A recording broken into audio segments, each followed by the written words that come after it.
I've been loving the Sunday setup videos from Gia over at Marriage and Motherhood, and I just wanted to share what I do to get set up for the week. It's actually Saturday today, but I go to prenatal yoga in the morning, and then I have pretty much the afternoon to just get on with stuff. And usually if we've got plans, they're not until the evening. So Saturday afternoon is a really nice time to just get stuff prepared for the week, and that's what I'm doing now. My grocery shopping arrives on a Friday evening, so I'm sorting out that, and I've got this beef this week that I'm going to cook, and then Trevor will take it for sandwiches in the week. So I'm just about to pop that into this big glass dish and roast it in the oven. I've covered the beef with some ground black pepper, and I'm going to cover it with tin foil and pop it into the oven. I've got a load of washing going as well. Even though there's only 2 of us, I try and do a load of washing every day. The washing machine is quite small, it's just a 6-kilogram drum. And then one of the days I do the bath mats, one of the days I do the bedding, one of the days I do the towels, and then I just wash the other stuff in between. Trevor does karate, so his gi needs washing, and that takes quite a while to dry. So there is enough to put in for a load every day, despite it being the 2 of us. And I really like to have the washing machine, the washing basket, empty, so that's making sure we've got all of our clothes and stuff ready for the week. We've got all of our fruit for the week, and I've also got some windfall apples from my mum's garden. These will not last. You can see this one's already probably a bit too bruised. I'm going to make some applesauce with those. So to start off with, I'm just giving them a good wash. I have taken the skins off the apples today. I don't always do that. I don't mind the texture of having this skin on, but some of them looked a bit grubby, so I thought I would peel them off. This is our compost caddy, and because I've been making so much kale, it's been getting filled really quickly. So I need to take this outside to the big compost bin, which I normally need to do in once a week, but it has been filling much more quickly recently. And I've got all the peelings from the apples as well. I try and keep the cores away from it just because I try not to put any seeds in there. I'm not putting any sugar in there, there's just a splash of water and a big teaspoon of cinnamon.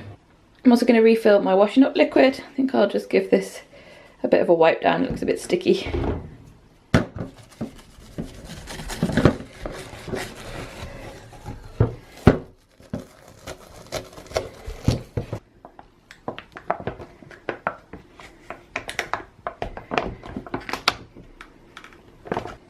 Okay, that's good to go. Let's get the lid screwed back on. The cinnamon apples are done now. I'm just going to wait for it to cool, and then I'm putting them into these are this is like a burger press.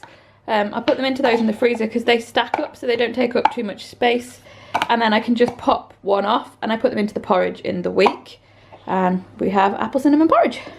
The last thing I'm going to do today is dehydrate this kale. So the first thing to do is slice out this vein because it's a bit too tough, and then give it all a good wash. I've taken the stalks out of the kale, and I've taken off some of the more yellowy leaves too. So these bits I am going to rinse off.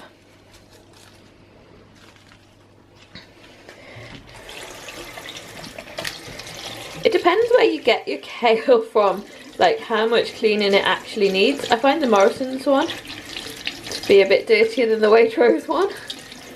And then I'm breaking them into, I don't know, pieces like that kind of size.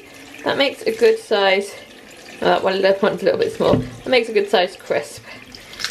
So I'll wash these off. I've got my kale all washed off. I'm just going to take it in little batches, and I'm going to sprinkle it with some white pepper, not too much. I find I put like loads of white pepper on it. I really enjoy it when I eat it, and then afterwards my mouth is burning, so I'll try not to put too much on. And then a pinch of salt. And next I've laid it out in the dehydrator. The kale that I've got I think will probably make another 2 trays, and this takes 4 hours thereabouts at about 63 degrees. I've got a lot of pepper on my... Beef is done, it's just come out of the oven. When it's cooled, I'll slice it finely and it'll go in the freezer, and then Trevor will just take out every couple of days what he needs for his sandwiches. I have done it quite well done because I don't like it when it's defrosting and it's partially pink in the middle. I don't know, it just doesn't seem right. And I've got my kale all dried out now, ready to go. I have to try and not eat it all in this one go. It does get moist, it's like not as much as it was before it was dried, but it does get a bit softer quite quickly. So store it in these glass containers with a airtight seal on it, and that seems to keep it for a couple of days. But it's best to do it in smallish batches. Okay, I might have said that the kale was the last thing. I forgot I've got to put my bananas for my smoothies in the freezer for the week. So I just break them up into 3 or 4 pieces, and then they go nicely in this ice bank tray and they freeze well. And then in the week I have 1 banana frozen, and then I have 1 that's not frozen. So 2 bananas in each smoothie.